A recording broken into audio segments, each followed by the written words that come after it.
ಶ್ರೀ ಗಣಪತಿ ಶಾರದಾ ಗುರುಭ್ಯೋ ನಮಃ. ಭಕ್ತ ಕಾರ್ಯ ಕಲ್ಪದ್ರುಮ ಗುರು ಸಾರ್ವಭೌಮ ಶ್ರೀಮದ್ ರಾಜಾಧಿರಾಜ ಯೋಗಿರಾಜ ತ್ರಿಭುವನಾನಂದ ಅದ್ವೈತ ಅಭೇದ ನಿರಂಜನ ನಿರ್ಗುಣ ನಿರಾಲಂಬ ಪರಿಪೂರ್ಣ ಸದೋದಿತ ಸಕಲ ಮತ ಸ್ಥಾಪಿತ ಸದ್ಗುರು ಶ್ರೀ ಮಾಣಿಕ ಪ್ರಭು ಮಹಾರಾಜ ಕಿ ಜೈ.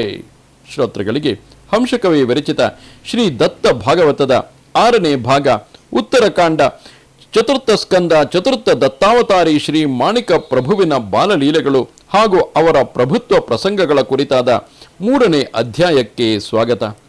ಓಂ ದತ್ತಾಯ ನಮಃ. ಎಲ್ಲಕ್ಕೂ ಸೃಷ್ಟಿಯ ನಿಯಮ ಹೊಂದಿದೆ. ಅದರಂತೆ ಹರಿಹರ ಬ್ರಹ್ಮಾದಿಗಳು ಸಹಿತವಾಗಿ ತಮ್ಮ ತಮ್ಮ ಅವತಾರವನ್ನು ತಾಳಿಬಂದು ಅವರವರ ಕಾರ್ಯವನ್ನು ಪೂರೈಸಿದ ಬಳಿಕ ಕೊನೆಗೊಂದು ದಿನ ತನ್ನ ಅವತಾರದ ಕಾರ್ಯವನ್ನು ಮುಗಿಸಲೇಬೇಕು. ಅದರಂತೆಯೇ ಮನುಷ್ಯ ದೇಹವು ಕೂಡ ಬಂದ ಮೇಲೆ ಹೋಗತಕ್ಕದ್ದೇ. ಈ ದೇಹವು ನಶ್ವರವಾದುದರಿಂದ ಎಲ್ಲವೂ ಅಶಾಶ್ವತವಾಗಿದೆ. ಹೀಗಾಗಿ ವೃದ್ಧಾಪ್ಯದಿಂದಾಗಿ ಬಚ್ಚಮ್ಮ ತನ್ನ ದೇಹವನ್ನು ತ್ಯಜಿಸಿದಳು. ನಂತರ ಕೆಲವು ದಿನಗಳ ಮೇಲೆ ಮನೋಹರ ನಾಯಕರು ಸಹ ತನ್ನ ಇಹಲೋಕ ಯಾತ್ರೆಯನ್ನು ಮುಗಿಸಿದರು. ಮುಂದೆ ಸಂಸಾರದ ಭಾರವು ಭಯಾದೇವಿಯ ಮೇಲೆ ಬಿದ್ದಿತು. ಅತ್ತ ಅವಳ ಸಹೋದರನು ಕಲ್ಯಾಣದ ನವಾಬನಲ್ಲಿ ನೌಕರಿ ಮಾಡುತ್ತಿದ್ದನು. ಭಯಾದೇವಿಗೆ ತವರು ಮನೆಯ ಆಶ್ರಯ ಸಿಕ್ಕಿತು. ಹಾಗಾಗಿ ಪ್ರಭುವಿನ ಬಾಲ್ಯವು ಕಲ್ಯಾಣದಲ್ಲಿ ಕಳೆಯಿತು. ಪ್ರಭು ತನ್ನ ಬಾಲ್ಯದ ಅಧಿಕಾಂಶವನ್ನು ಸ್ವತಂತ್ರವಾಗಿ ಅಡವಿಯಲ್ಲಿ ಸಂಚರಿಸುವುದು, ಗೆಳೆಯರನ್ನು ಕೂಡಿಕೊಂಡು ಹಲವಾರು ಬಗೆಯ ಆಟವಾಡುವುದು, ಇದರಲ್ಲೇ ಕಾಲ ಕಳೆದರು. ಪ್ರಭುವಿನ ಪ್ರಭುತ್ವವು ತನ್ನ ಬಾಲ್ಯದ ಆಟಗಳಲ್ಲೇ ಕಂಡುಬರುತ್ತಿತ್ತು. ಜನ್ಮತಃ ದಿವ್ಯ ತೇಜಸ್ವಿ ಹಾಗೂ ಜ್ಞಾನಸಂಪನ್ನರಾಗಿದ್ದ ಪ್ರಭುವಿಗೆ ಯಾರ ಕರೆಯಿಂದಲೂ ಜ್ಞಾನವನ್ನು ಕಲಿಯುವ ಅಗತ್ಯವಿರಲಿಲ್ಲ. ಪ್ರಭು ತಾನು ಅವತಾರಿ ಪುರುಷನಾಗಿದ್ದರೂ ಸಹ ವ್ಯವಹಾರ ದೃಷ್ಟಿಯಿಂದ ಮಾನವ ದೇಹಧಾರಣ ಮಾಡಿದ ಸರ್ವ ವಿಭೂತಿಗಳಂತೆಯೇ ತನ್ನ ಸೃಷ್ಟಿಕ್ರಮಕ್ಕೆ ಅನುಸರಿಸಿ ಪೂರ್ಣ ವ್ಯವಹಾರವನ್ನು ಹಿಡಿದು ತಮ್ಮ ವರ್ತನೆ ಕ್ರಮವನ್ನು ಮಾಡುವುದು ಕಂಡುಬರುವುದು. ಮಾನವ ದೇಹ ಹೇಗೆ ಹಂತ ಹಂತವಾಗಿ ಬೆಳೆಯುತ್ತಾ ಹೋಗುವುದು, ಹಾಗೆಯೇ ಬಾಲ್ಯ, ಯೌವನ ಹಾಗೂ ವಾರ್ಧಕ್ಯ ಈ ಅವಸ್ಥೆಯೊಳಗಿಂದ ಹೋಗಲೇಬೇಕಾಗುವುದು. ಸಂಸ್ಕಾರ ದೇಹದ ಅವಸ್ಥೆಗಳನ್ನು ಯಥಾವತ್ತಾಗಿ ಪಾಲಿಸಿದ ಸರ್ವ ಅವತಾರಿ ಪುರುಷರು ತಮ್ಮ ತಮ್ಮ ಪಾಲನಾ ಕಾರ್ಯವನ್ನು ಮಾಡಿಯೇ ತೀರಿಸಿದ್ದಾರೆ. ಹಾಗೆಯೇ ಇತ್ತ ಪ್ರಭುವಿನ ದೇಹವು ಸೃಷ್ಟಿ ನಿಯಮಕ್ಕೆ ಅನುಸರಿಸಿ ಬೆಳೆಯುತ್ತಲಿತ್ತು. ಬಾಲ್ಯದಲ್ಲಿ ಪ್ರಭುಗಳು ತಮ್ಮ ಹಿಂದಿನ ಕಾರ್ಯಕ್ಕೆ ಅವಶ್ಯವಿದ್ದಷ್ಟು ಶಿಕ್ಷಣ ಸಂಪಾದನೆ ಮಾಡಿದರು. ಆದರೆ ಅವರು ಎಂದೂ ಶಾಲೆಗೆ ಹೋಗಿರಲಿಲ್ಲ. ಬೇರೆ ಹುಡುಗರಂತೆ ಹಲಿಗೆ ಬಳಪ ಹಿಡಿಯಲಿಲ್ಲ. ಅನೇಕ ಬಾರಿ ಒಬ್ಬರೇ ಅರಣ್ಯದಲ್ಲಿ ಸಂಚರಿಸುತ್ತಿದ್ದರು. ವಿವಿಧ ಪಶು ಪಕ್ಷಿಗಳ ಸಂಘದೊಂದಿಗೆ ಗಿಡ ಮರ ಹೂಬಳ್ಳಿಗಳ ಸಾನ್ನಿಧ್ಯದಲ್ಲಿ ಸ್ವಚ್ಛಂದವಾಗಿ ಆಡಿಕೊಂಡಿರುತ್ತಿದ್ದರು. ಆಗಾಗ ಗುಹೆಯಲ್ಲಿ ಹೋಗಿ ಏಕಾಂತವಾಗಿ ಧ್ಯಾನಮಗ್ನರಾಗಿರುವುದು ಅವರ ಸ್ವಭಾವವಾಗಿತ್ತು. ಅವರು ವ್ಯಾವಹಾರಿಕ ಶಿಕ್ಷಣ ಹೊಂದಿ ತಮ್ಮ ಕುಟುಂಬ ನಿರ್ವಹಣೆ ಆಗುವಂತೆ ಮಾಡಬೇಕೆಂಬುದು ಅವರ ಕಳ್ಳು ಬಳ್ಳಿಯವರ ಉದ್ದೇಶವಾಗಿತ್ತು. ಪ್ರಭುವಿನ ಸೋದರಮಾಮ ಬಳವಂತರಾಯರಂತೂ ಕಲ್ಯಾಣದ ನವಾಬನಲ್ಲಿ ದೊಡ್ಡ ಹುದ್ದೆಯಲ್ಲಿದ್ದರು. ಆದ್ದರಿಂದ ಅವರು ಪ್ರಭುವಿಗೆ ಶಾಲೆಗೆ ಕಳುಹಿಸಲು ಬಹಳ ಪ್ರಯತ್ನಿಸಿದರು. ಆದರೆ ಲೀಲಾಮೂರ್ತಿಯಾದ ಪ್ರಭು ಅವರ ಯಾವ ಪ್ರಯತ್ನಕ್ಕೂ ಜಗ್ಗಲಿಲ್ಲ. ಹೀಗಿರಲು ಒಂದು ದಿನ ಪ್ರಭು ಶಾಲೆಗೆ ಹೋಗದೆ ಎಲ್ಲಿಗೆ ಹೋಗುತ್ತಾನೆ ಎಂದು ನೋಡಲು ಸೋದರಮಾವನು ಅವನ ಹಿಂದೆ ಬಹುದೂರದವರೆಗೆ ಹೋಗಲು ಪ್ರಭುವು ಅರಣ್ಯದೊಳಗೆ ಹೋದರು. ಇವರು ಅವರ ಹಿಂದೆ ಸಾಗಿದರು. ಆಗ ಒಂದು ದೊಡ್ಡ ಹುಲಿಯು ಇವರ ಮುಂದೆ ಧುತ್ತೆಂದು ಬಂದು ನಿಂತಿತು. ಅದನ್ನು ಕಂಡ ಸೋದರಮಾವನು ಹೆದರಿ ತಿರುಗಿ ಮನೆಗೆ ಬಂದನು. ಮುಂದೆ ಪ್ರಭುವಿಗೆ ಶಾಲೆಗೆ ಹೋಗೆಂದು ಹೇಳುವುದನ್ನೇ ಬಿಟ್ಟನು. ಪ್ರಭುವಿನ ಈ ಪ್ರಕಾರದ ವರ್ತನೆಯನ್ನು ನೋಡಿ ಜನಗಳು ಇವನು ಹುಚ್ಚನಿದ್ದಾನೆ ಎಂದು ನುಡಿಯ ಹತ್ತಿದರು.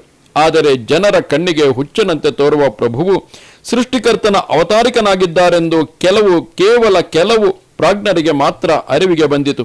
ಪ್ರಭುವಿನ ವಾಣಿಯಲ್ಲಿ ಅಲೌಕಿಕ ಸಾಮರ್ಥ್ಯವಿದ್ದಿತು. ಅದನ್ನು ಬರಬರುತ್ತಾ ಜನಗಳ ಗಮನಕ್ಕೆ ಬರಹತ್ತಿತು.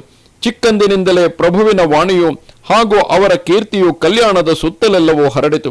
ದಿನಾಲು ಅನೇಕ ಜನಗಳು ಬಂದು ಪ್ರಭುವಿಗೆ ತಮ್ಮ ಕೆಲಸವು ಆಗುವುದೇ ಎಂದು ಕೇಳತೊಡಗಿದರು.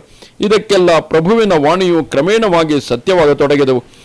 ಇದರಿಂದಾಗಿ ಜನಗಳಲ್ಲಿ ಪ್ರಭುವಿನ ಬಗ್ಗೆ ಒಂದು ಬಗೆಯ ದೈವಿ ಭಾವನೆ ಮೂಡತೊಡಗಿತು. ಈ ಹುಚ್ಚ ಬಾಲಕನ ವೇಷವು ಒಮ್ಮೊಮ್ಮೆ ಲಂಗೋಟಿ ಹಾಕಿಕೊಂಡು ಮೈಗೆ ಭಸ್ಮ ಬಳಿದುಕೊಂಡು ಕೂರುತ್ತಿದ್ದರು.